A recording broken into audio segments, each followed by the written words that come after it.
de tous maintenant. Et on sait très bien, encore une fois, Marco Paré, que tu es le meilleur, bien sûr, on va le dire. Et tu es connu mondialement dans l'hypnose non verbale et tu as ton université où tu enseignes cette méthode. Aujourd'hui, j'aimerais revenir sur un petit problème ou un petit sujet. Alors, on parle de fameux masques hypnotiques où on met comme ça, ou l'hypnose un peu électronique. Est-ce que c'est la fin de l'hypnose non verbale ou pas du tout? Non, non, mais ça c'est une stimulation, on peut l'appeler hypnose électronique. Moi aussi je l'ai fait, c'est-à-dire il y a des stimulations droite ou gauche. Ce sont des stimulations qui peuvent être très utiles, même les hypnotiseurs de temps en temps les font de droite à gauche pour stimuler les personnes qui peuvent engendrer des états de transe.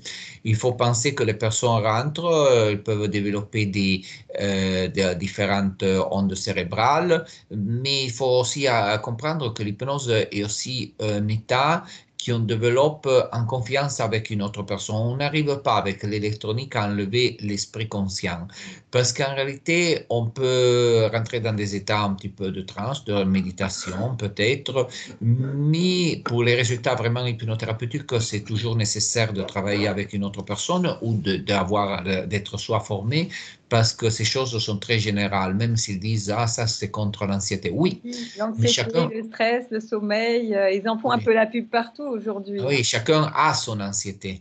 Alors ça, c'est un petit peu comme dire j'ai un régime qui c'est contre l'anxiété. Et peut-être ce régime alimentaire contient des choses qui effectivement réduisent l'anxiété.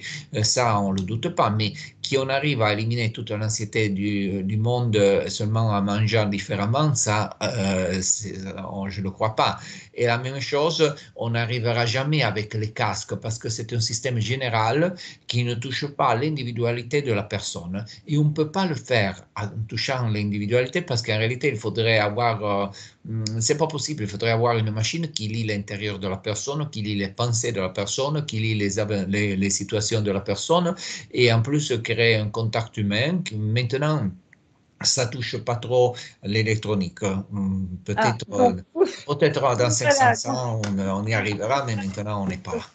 Donc, tu veux dire qu'on a encore, nous, les hypnothérapeutes, une chance de progresser et d'avoir une clientèle diverse?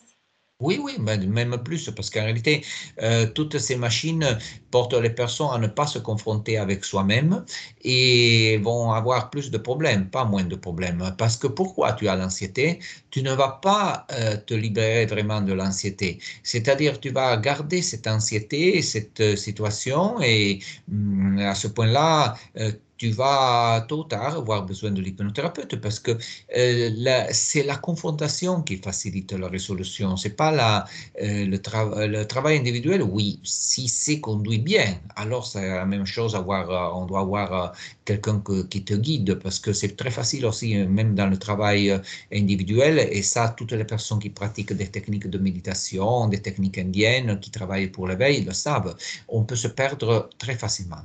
Ah, bah, très Et bien.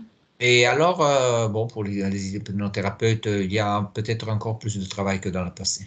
Ah, bah, tant mieux, tant mieux, tant mieux. Ben, on va terminer sur cette mot, sachant très bien que tu as toujours tes vidéos sur YouTube, aussi bien des vidéos de démonstration que des vidéos où on peut apprendre l'hypnose non verbale gratuitement. À bientôt. Ciao, ciao, Attends. Marco.